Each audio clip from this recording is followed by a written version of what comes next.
नमस्कार, मैं रविश कुमार। जुमला बांचने की भी हद होती है। महिला आरक्षण अधिनियम में ओबीसी और अल्पसंख्यक महिलाओं के लिए कोई प्रावधान नहीं है। ओबीसी महिलाओं का आरक्षण नहीं होने से विरोध का विस्फोट हो गया है। सपा, राजद, बसपा, कांग्रेस सभी ने इसका विरोध कर दिया है। यही नहीं, महिला आरक्षण बिल पास हो भी गया तो अभी लागू नहीं होगा। यह बिल में ही लिखा हुआ है। यह लिखा है कि जब नई जनगणना होगी, संसदीय सीटों का परिसीमन होगा, तब जाकर महिला आरक्षण लागू होगा। पास अभी होगा 2026 में, जब मौजूदा परिसीमन की समय सीमा समाप्त होगी, उसके बाद महिला आरक्षण लागू होगा। मतलब यह मजाक अच्छा है। यही हाल आपको याद दिलाता हूं नागरिकता कानून के साथ हुआ। 2019 में किस तरह पास कराया गया, लेकिन अभी तक यह कानून लागू नहीं हुआ है। पास होने के बाद भी यह कानून लापता है।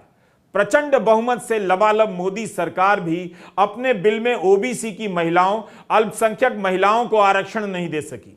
हर चीज को इवेंट में बदल देने वाली सरकार का लगाया शामियाना बिना आंधी और बारिश के कारण ही उजड़ गया। इस बिल का जितना स्वागत नहीं होगा, उससे कहीं ज्यादा विरोध। आखिर ओबीसी महिलाएं इसे कैसे स्वीकार करेंगी?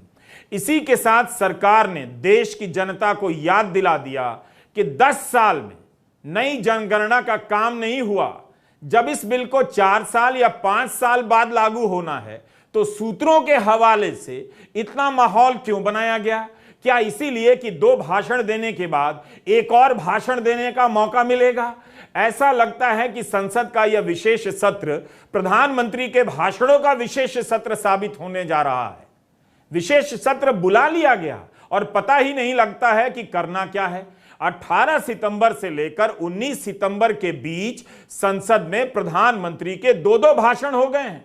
जरा सोचिए तो सही कि क्या कल कहने में कुछ कमी रह गई थी, जो आज भी उन्होंने लंबा भाषण दिया है। ऐसा लगता है कि संसद को प्रधानमंत्री के क्लासरूम में बदल दिया गया है, जबकि इसी संसद में उनका रिकॉर्ड है कि रूटीन के जवाब के अलावा मात्र 2 बार जवाब देने आए हैं। राज्यसभा में मल्लिकार्जुन खड़गे ने यह बात कही है। 18 सितंबर के दिन से ही माहौल बनाया जा रहा है, महिलाओं में उम्मीदें पैदा की जा रही हैं, लेकिन निकला क्या? यही कि ये 2024 के चुनाव से लागू नहीं होगा। जब यही करना था तो इसे पहले कर लेते। हम आज इस पर बात करेंगे, लेकिन शुरुआत उस बात से जिससे पता चलता है कि बीजेपी के खेमे में महिला की वंदना करने वाले कैसे कैसे नेता हैं। इस बिल का नाम ही नारी शक्ति वंदन बिल रख दिया गया है। असम के मुख्यमंत्री हेमंता बिस्वा शर्मा ने कहा है कि वे कमलनाथ को चुनौती देते हैं। अगर कमलनाथ सच्चे हनुमान भक्त हैं तो 10 जनपद को जला दें। आप जानते हैं कि 10 जनपद सोनिया गांधी का घर है। 76 साल की सोनिया गांधी वरिष्ठ सांसद हैं। एक मुख्यमंत्री अपनी पूर्व पार्टी की अध्यक्ष और नेता का घर जलाने की बात सार्वजनिक रूप से कर रहे हैं। एक राज्य का मुख्यमंत्री एक महिला सांसद का घर जलाने का आह्वान कर रहा है। यह सब इतना सामान्य हो चुका है कि आपने सुना है कि प्रधानमंत्री ने इसकी निंदा की है। संवैधानिक पद पर बैठे व्यक्ति एक महिला सांसद का घर जलाने की चुनौती दे रहे हैं। क्या सच्चा हनुमान भक्त होने की यही निशानी बची है कि कमलनाथ अपनी पार्टी के नेता का घर जला दें? महिलाएं चाहे संभ्रांत हों या आर्थिक रूप से कमजोर हों या जाति के हिसाब से अंतिम पायदान पर हों, पुरुषों के समाज में सबका अलग ही संघर्ष है। किसी का दोहरा है तो किसी का गरीबी और जाति के कारण तिहरा है। जिस वक्त महिलाओं को राजनीतिक रूप से सशक्त करने की खबर आ रही है, उसी वक्त उनकी आर्थिक हालत खस्ता होने की भी खबर आ रही है। जल्दी से उस पर भी नजर डाल लेते हैं। फाइनेंशियल एक्सप्रेस की यह रिपोर्ट बताती है कि भारत में घरेलू बचत 50 साल के न्यूनतम स्तर पर पहुंच गई है। वित्त वर्ष 2022 में यह जीडीपी का 7.2% थी। वित्त वर्ष 2023 में घटकर 5.1% हो गई है। यह आंकड़ा रिजर्व बैंक ऑफ इंडिया ने जारी किया है। इस दौरान घरेलू कर्जे का बोझ भी तेजी से बढ़ता जा रहा है। यानी आम भारतीयों के घर कर्जे में डूबे हैं, महिलाओं पर कितना असर पड़ता होगा। यह रिपोर्ट बताती है कि मीडिया में जितना उछल कूद कर लीजिए, घर की तिजोरी खाली है और कर्जे का लोड इतना है कि स्टेट बैंक ऑफ इंडिया कह रहा है ईएमआई नहीं देने वालों को याद दिलाने के लिए चॉकलेट भेजेंगे। सोचिए 50 साल में घरेलू बचत इतनी कम कभी नहीं हुई, इसकी कोई खोज खबर नहीं। राजनीति में भावुकता और धार्मिकता इसी वजह से ज्यादा है क्योंकि आर्थिक हालत को लेकर ढोल पीटने के लिए अब ढोल भी नहीं बचा है, बल्कि फट चुका है। हालत यह हो गई है कि गैस सिलेंडर का दाम 200 रुपए कम किया जाता है तो ढिंढोरा पिटवाया जाता है। अब पता चल रहा है कि लोगों का पैसा कहां जा रहा है। घरेलू बचत के 50 साल में सबसे कम स्तर पर पहुंचने से महिलाओं पर क्या असर पड़ रहा होगा। अब आते हैं महिला आरक्षण विधेयक पर। 18 सितंबर की शाम प्रहलाद सिंह पटेल नाम के राज्य मंत्री ने इसकी घोषणा करते हुए ट्वीट कर दिया, मगर ट्वीट को डिलीट भी कर दिया। संसद के परिसर में बड़ी संख्या में महिलाओं की यह कतार बता रही है कि सूत्रों के हवाले से आई खबर सही है। ये सभी महिलाएं संसद की दर्शक दीर्घा में बैठने के लिए जा रही हैं ताकि महिला आरक्षण विधेयक के इस नए इतिहास का गवाह बन सकें। लेकिन इन्हें भी पता नहीं होगा कि जिस बिल को इतिहास बनते हुए देखने आई हैं वो 2026 से पहले तो लागू ही नहीं हो सकता। यह भी इतिहास है जो कानून अभी 3-4 साल बाद लागू होगा, उसके पास होने पर ताली बजाने के लिए इन्हें बुलाया गया है। 9 मार्च 2010 को यूपीए ने इसे राज्यसभा में पास करा लिया था, मगर लोकसभा में पास नहीं हुआ। इसका कारण यह था कि इस विधेयक में अनुसूचित जाति जनजाति के लिए आरक्षण तो था, मगर ओबीसी के लिए आरक्षण नहीं था। उम्मीद थी कि प्रधानमंत्री नरेंद्र मोदी अपने बिल में ओबीसी महिलाओं को आरक्षण देंगे, मगर ओबीसी का जिक्र नहीं है। कांग्रेस ने एक नहीं कई बार कहा कि सरकार जिस भी रूप में लाएगी बिना शर्त समर्थन कांग्रेस देगी। तो क्या कांग्रेस अब इस बिल को सपोर्ट कर पाएगी? इंडिया गठबंधन के बाकी घटकों के विरोध को नजरअंदाज कर पाएगी कि इस बिल में ओबीसी महिलाओं का आरक्षण नहीं है? इस बिल के ड्राफ्ट पर 128वां संविधान संशोधन लिखा है, मगर प्रधानमंत्री नरेंद्र मोदी ने इसे नारी शक्ति वंदन अधिनियम कहा है। क्या वाकई प्रधानमंत्री की इन बातों में आपको कुछ अजीब नहीं लगता? उन्होंने कहा कि 19 सितंबर की यह तारीख अमृतत्व को प्राप्त होने जा रही है। इसमें अमृतत्व क्या है? क्या इसका कुछ भी मतलब निकलता है? ओबीसी महिलाओं को आरक्षण देना भूल गए, किसी भी अल्पसंख्यक महिला समाज को आरक्षण देना भूल गए, फिर भी यह अमृतत्व है। और तो और प्रधानमंत्री इसका नारी शक्ति वंदन अधिनियम नाम रख रहे हैं। इस अधिनियम से आरक्षण शब्द ही गायब है। क्या आरक्षण की जगह आप वंदन का इस्तेमाल कर सकते हैं? संवैधानिक अधिकारों को दैविक वंदना के शब्दों से विस्थापित किया जा रहा है। वैसे इस बिल में नया कुछ नहीं, 2010 का ही बिल पेश कर दिया गया है। ओबीसी महिलाओं का जिक्र नहीं है। प्रधानमंत्री मोदी शायद यह भी कह दें कि इस अधिनियम में ओबीसी महिलाओं को शामिल नहीं करने के लिए ईश्वर ने उन्हें चुना है। हम बेहद विचित्र दौर में हैं, कहीं भागने का रास्ता नहीं। हम आपको प्रमिला दंडवते की याद दिलाना चाहते हैं। इस बिल पर अगर पहली कॉपीराइट किसी की है तो प्रमिला दंडवते की है, क्योंकि उन्होंने ही 1996 में इसे प्राइवेट मेंबर बिल के तौर पर रखा था। तब एचडी देवेगौड़ा देश के प्रधानमंत्री थे। प्रमिला दंडवते महाराष्ट्र से जनता दल की सांसद थी और जयप्रकाश नारायण के आंदोलन से जुड़ी थीं।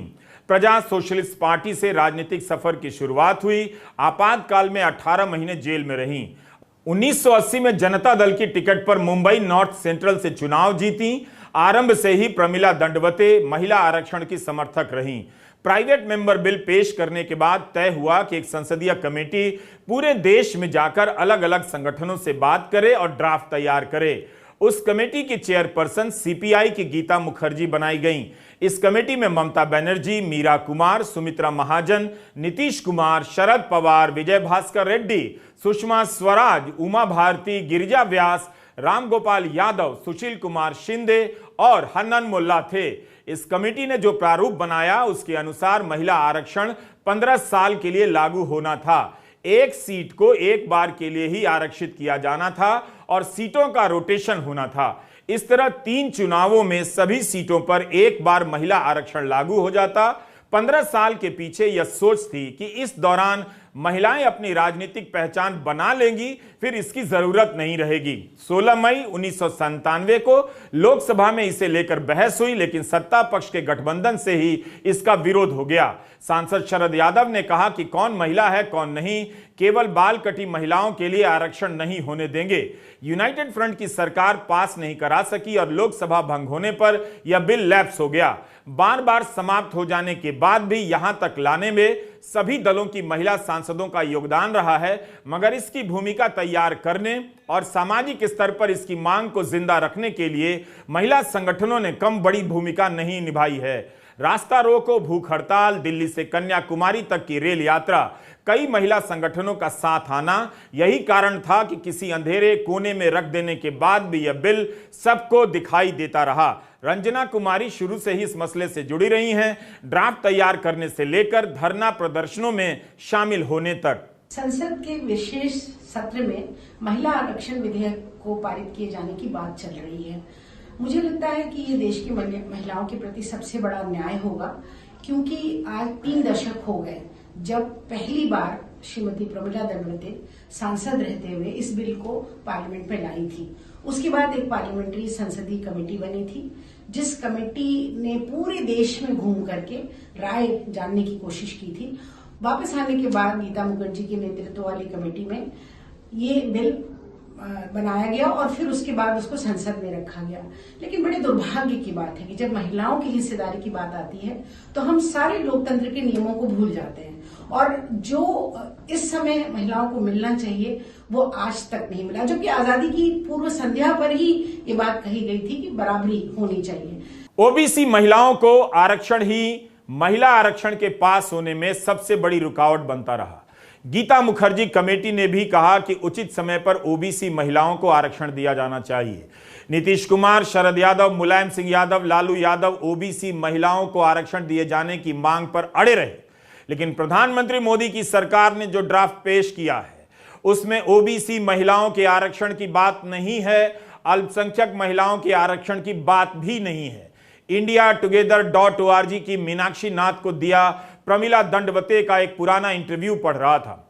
उन्होंने बताया कि 1987 में कर्नाटका की जनता सरकार ने पहली बार पंचायतों में 25% महिला आरक्षण लागू किया और एक झटके में राज्य में 18,000 प्रतिनिधि चुन ली गई। बाद में 33% आरक्षण दिया गया। उसी के बाद राजीव गांधी ने पंचायती राज में महिलाओं को 30% आरक्षण देने का प्रस्ताव लाया, जिसे नरसिम्हा राव की सरकार ने 1993 में लागू किया। यहां सवाल है कि मोदी सरकार के 10 साल गुजर जाने के बाद इस बिल की याद क्यों आई? क्या राजनीति में महिलाओं के मुद्दे का चक्र घूम रहा है? आखिर प्रधानमंत्री मोदी ने महिला आरक्षण की बात कब की? क्या आपको याद आता है? जुलाई 2014 में प्रधानमंत्री नरेंद्र मोदी ने संसद में कहा कि महिला आरक्षण बिल जल्द से जल्द पास होगा, लेकिन 9 साल बाद 2023 के सितंबर में इसकी याद आई, उसमें भी ओबीसी महिलाओं को भूल गए। 2013 में प्रधानमंत्री मोदी ने फिक्की के सम्मेलन में महिला उद्यमियों से कहा था कि उन्होंने गुजरात के स्थानीय निकायों में 50% महिला आरक्षण लागू करने का बिल पास किया था, मगर राज्यपाल ने लागू नहीं करने दिया। जाहिर है उनका इशारा कांग्रेस की तरफ था, लेकिन 2014 से 2023 तक उन्हें रोकने वाला कोई नहीं। फिर भी उन्हें दूसरे कार्यकाल के आखिरी साल में महिला आरक्षण की याद आई, और अगर यह कानून बना भी तो 2026 से पहले लागू नहीं होगा, यानी यह 2029 के चुनाव में लागू होगा अगर परिसीमन हुआ और नई जनगणना हो सकी तो। जून 2014 में सुषमा स्वराज ने कहा था कि महिला आरक्षण बिल पास करना 16वीं लोकसभा के लिए मील का पत्थर साबित होना चाहिए। उन्होंने कहा कि भाजपा ने 4 साल पहले राज्यसभा में कांग्रेस का समर्थन किया तो कांग्रेस भी करे। जवाब में कांग्रेस अध्यक्ष मल्लिकार्जुन खड़गे ने उस वक्त अपनी तरफ से तुरंत ही समर्थन दे दिया था। 18 सितंबर को जब यह अफवाह उड़ने लगी कि मोदी सरकार महिला आरक्षण बिल लाने वाली है, तब कांग्रेस भी पूरी तैयारी से ट्विटर के मैदान में उतर गई और इस बिल से संबंधित पार्टी की पहल का इतिहास बताया जाने लगा। ट्विटर पर जाकर देखने लायक है कि कांग्रेस कितनी तैयारी से लोगों को याद दिला रही थी कि उसने इस मसले पर कब कब क्या क्या किया। ट्विटर पर राजीव गांधी के बयान चलाए जा रहे थे। 2010 में राज्यसभा में पास होने के बाद सोनिया गांधी का पुराना इंटरव्यू निकालकर चलाया जा रहा था। यही नहीं, कांग्रेस राहुल गांधी और सोनिया गांधी के लिखे पत्रों को भी ट्वीट करने लगी। सोनिया गांधी ने 2018-2019 में प्रधानमंत्री नरेंद्र मोदी को पत्र लिखा कि इस बिल को पास किया जाए, कांग्रेस समर्थन करेगी। जुलाई 2018 में राहुल गांधी ने भी प्रधानमंत्री को पत्र लिखकर इस बिल को पास कराने की मांग की थी और कहा कि कांग्रेस इस बिल पर बिना शर्त समर्थन देगी। अगस्त 2014 में महिला कांग्रेस के सम्मेलन में सोनिया गांधी ने कहा था कि कुछ दलों के विरोध के कारण यह बिल पास नहीं हो सका, मगर विपक्ष में रहते हुए भी कोशिश करते रहेंगे। कांग्रेस महासचिव जयराम रमेश ने 17 सितंबर को ही विस्तार से ट्वीट कर दिया। राजीव गांधी ने मई 1989 में पंचायतों और नगरपालिकाओं में महिलाओं के 1/3 आरक्षण के लिए संविधान संशोधन विधेयक पेश किया था। लोकसभा में पास हुआ मगर राज्यसभा में नहीं।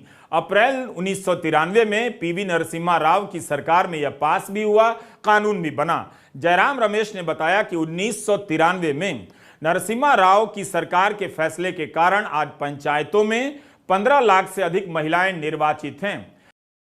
पिछले शनिवार को हैदराबाद में कांग्रेस कार्य समिति ने प्रस्ताव पास कर महिला आरक्षण विधेयक पारित करने की मांग की। संसद के विशेष सत्र के पहले दिन कांग्रेस नेता अधीर रंजन चौधरी ने लोकसभा में कहा कि सरकार इस बिल को पास करे।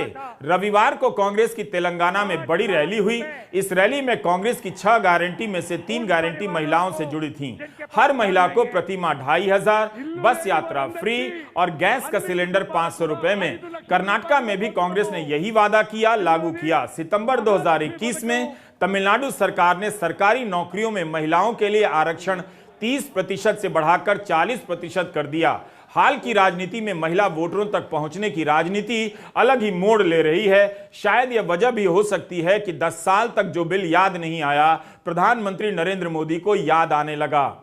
मैं आज इस देश की एक महिला होने के नाते बोलना चाहती हूं। एक वो महिला जो नौकरी करती थी और फिर लगा कि सार्वजनिक जीवन में बदलाव का सबसे सशक्त माध्यम है राजनीति से जुड़ जाना। ऐसा इस देश की बहुत सारी महिलाओं को लगता है। एक आधी आबादी है जिसको यह लगता है कि उनका प्रतिनिधित्व होना चाहिए, उनको आरक्षण मिलना चाहिए।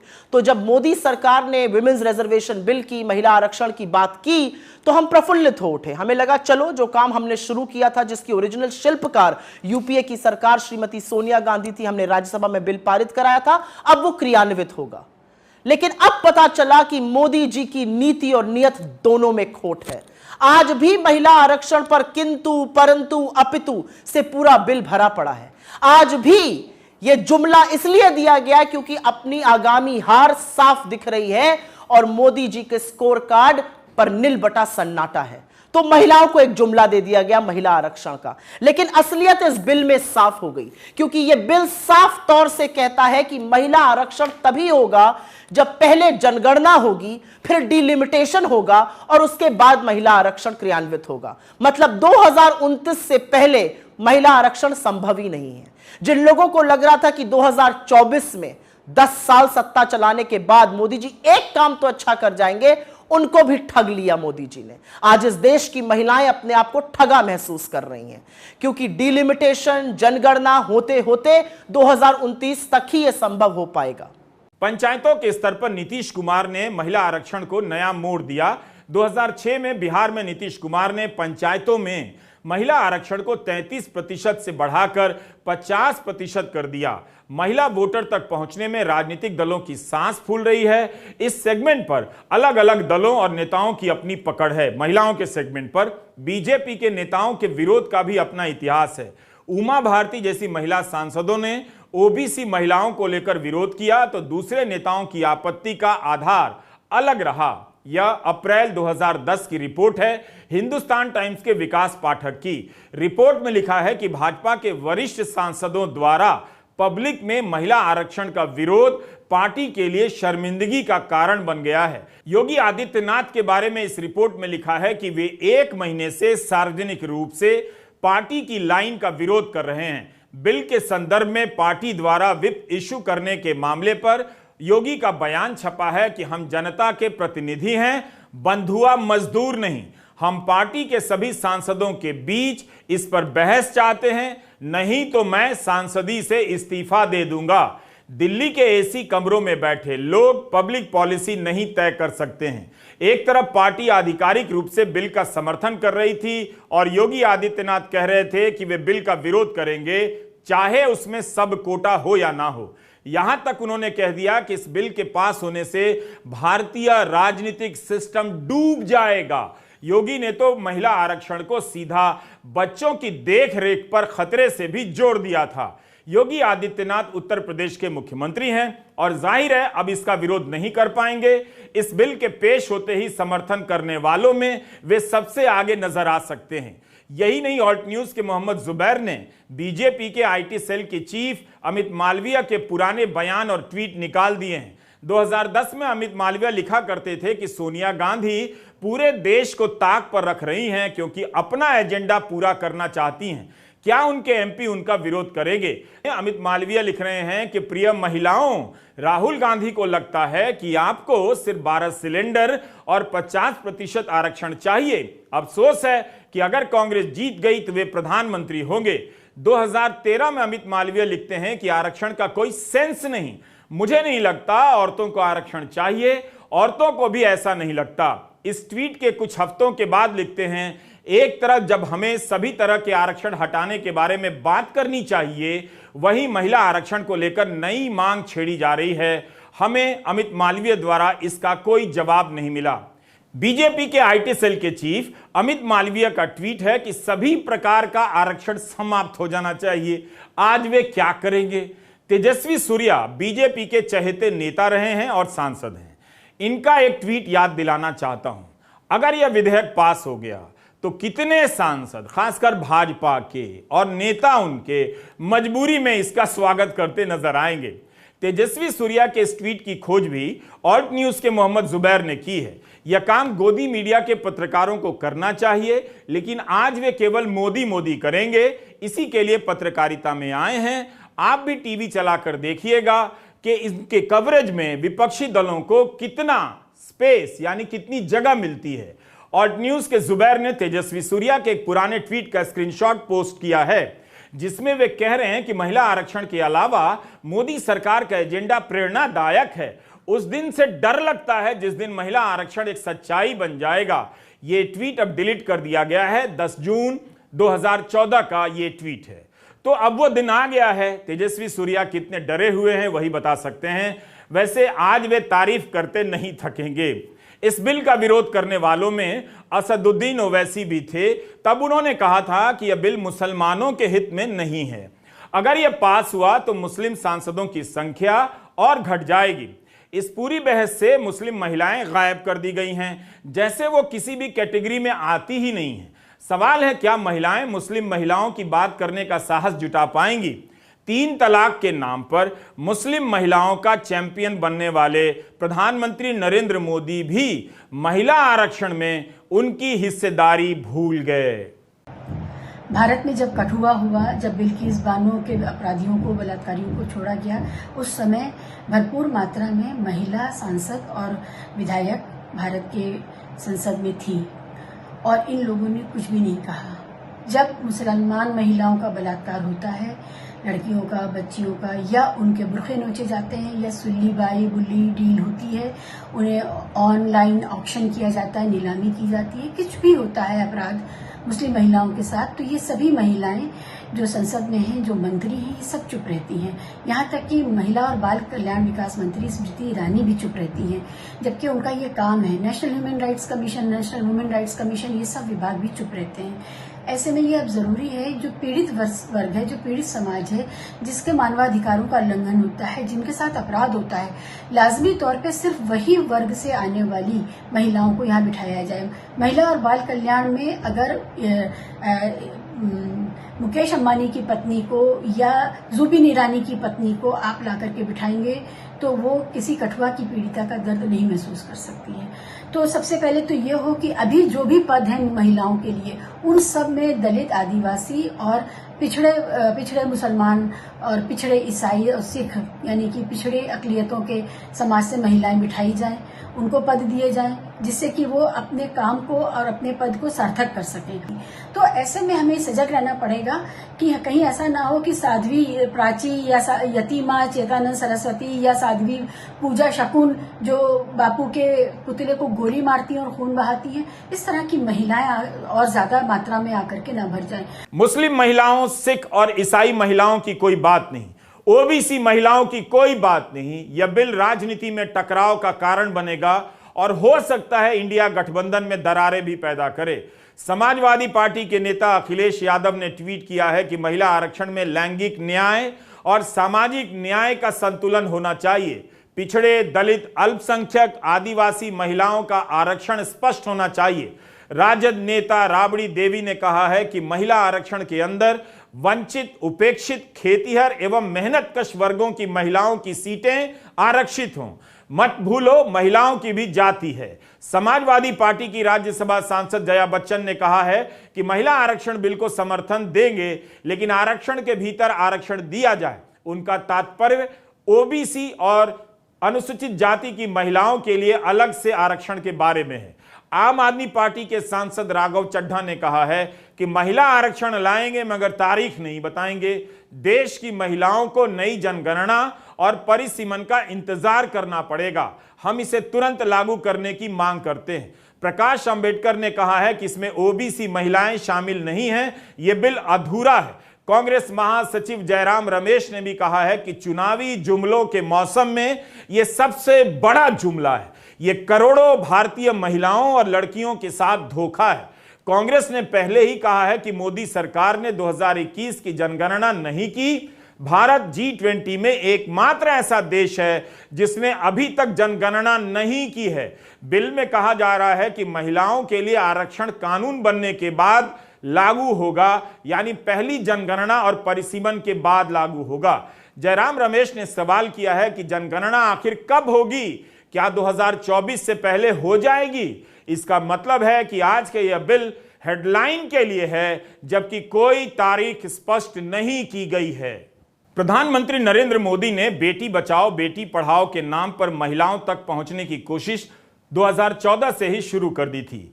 हालांकि यह योजना क्या है आज तक किसी को पता नहीं। इसके बारे में पढ़ने को यही मिलता है कि इसके प्रचार पर ही ज्यादा खर्च हो गया। उज्ज्वला योजना, स्वच्छ भारत योजना, जनधन योजना के तहत भी महिलाओं को ही टारगेट किया गया। गर्भवती महिलाओं के लिए प्रधानमंत्री मातृ वंदन योजना लाई गई। पोषण अभियान और जननी शिशु सुरक्षा जैसी कई योजनाएं हैं जिनका सीधे महिलाओं से संबंध है। राजनीतिक रूप से देखें तो महिलाओं का बड़ा हिस्सा बीजेपी को वोट करने लगा है। इस वोट में कांग्रेस ने गृहलक्ष्मी योजना के जरिए पहली बार कर्नाटका में सेंध लगाई, जिसके तहत परिवार की मुखिया महिला को 2000 रुपए प्रति माह दिए जा रहे हैं। इस स्कीम में 1.25 करोड़ से अधिक महिलाओं ने पंजीकरण करवाया है। कर्नाटका में महिलाओं के लिए शक्ति स्कीम के तहत मुफ्त बस यात्रा की सुविधा दी गई है, जिसके लागू होते ही जुलाई महीने में 16 करोड़ महिलाओं ने यात्राएं की। 2019 में आम आदमी पार्टी ने दिल्ली में महिलाओं के लिए बस यात्रा फ्री कर दी। आम आदमी पार्टी का बयान है कि दिल्ली में 1 करोड़ से कम औरतें हैं, लेकिन 3 साल में 100 करोड़ पिंक टिकट काटी जा चुकी है। पिंक टिकट यानी फ्री सफर। इंडियन एक्सप्रेस ने फरवरी में लिखा था कि दिल्ली सरकार के अफसरों के मुताबिक 3 साल में इस स्कीम पर 1000 करोड़ का खर्च हुआ है। 2021 में यह योजना तमिलनाडु में भी लागू की गई। महिलाओं का राजनीतिक प्रतिनिधित्व पंचायतों और निकायों के स्तर पर फैलता जा रहा है। कुछ वाजिब आलोचनाएं होती हैं कि मुखिया चुने जाने के बाद उनके पति काम करने लग जाते हैं और खुद को मुखिया पति कहते हैं। हालांकि ऐसा नहीं होना चाहिए, लेकिन यह भी एक बड़ा बदलाव है कि ऐसे नकारे पति अपनी पहचान चुनी गई मुखिया पत्नियों के नाम से करते हैं और गर्व महसूस करते हैं। थोड़ा तो बदलते ही होंगे। भारत जैसे देश में इतनी आसानी से महिलाओं के लिए बदलाव नहीं आएगा, मगर पंचायतों में आरक्षण के कारण बहुत सारी महिलाओं को अपना श्रेष्ठ साबित करने का मौका भी मिला। ज्यादा चिंता की बात है कि औद्योगिक क्षेत्रों में महिलाओं की भागीदारी बहुत उत्साहजनक रफ्तार से नहीं बढ़ रही है। जून 2023 में द वायर में दीपांशु मोहन और श्रिया भयाना की एक रिपोर्ट छपी है। इसके अनुसार मोदी सरकार के 9 साल में महिलाओं की भागीदारी घटी है। विश्व बैंक का डेटा है कि 2012 में female labour force participation rate 27% था, जो 2021 में घटकर 22.9% हो गया। 2022 में थोड़ा सा बढ़ा और 23.9% पहुंचा। यह वृद्धि भी खेती में महिलाओं की भागीदारी के कारण हुई थी। यह रिसर्च अशोका यूनिवर्सिटी के centre for economic data and analysis CEDA ने किया है। उत्तर भारत को सोचना चाहिए कि देश में काम करने वाली सर्वाधिक महिलाएं तमिलनाडु में क्यों हैं। वहां की महिलाओं में यह कौशल कब और कैसे आया, कैसे वहां की महिलाएं ताकतवर वर्कफोर्स में बदल गईं। आप तमिलनाडु जाइए, वहां बड़ी संख्या में महिलाएं फैक्ट्रियों में काम पर जाती दिखेंगी। कंपनियां उन्हें बस सेवाएं भी उपलब्ध कराती हैं। उत्तर भारत से अलग ही नजारा यहां देखने को मिलता है। 2019-20 के वार्षिक सर्वे ऑफ इंडस्ट्रीज के अनुसार भारत की 16 लाख कामकाजी महिलाओं में से करीब 7 लाख यानी 43% केवल तमिलनाडु में हैं। मार्च 2023 की खबर है कि तमिलनाडु में फीमेल लेबर फोर्स पार्टिसिपेशन 32% है, जो कि देश के रेट का करीब दुगना है। हालांकि इसी साल हिंदू ने अपनी रिपोर्ट में लिखा है कि औरतों की भागीदारी बढ़ने के साथ ही कुछ समस्याएं भी हैं, जैसे पुरुषों और महिलाओं के बीच आय का फर्क बढ़ा है, मजदूरी का फर्क बढ़ा है, काम का असंगठित होना और काम करने की जगहों पर पुरुषों और महिलाओं में फर्क किया जाना एक वजह है। एक ही राज्य है जहां पुरुष और महिलाओं की भागीदारी लगभग बराबर है, वो राज्य है मणिपुर।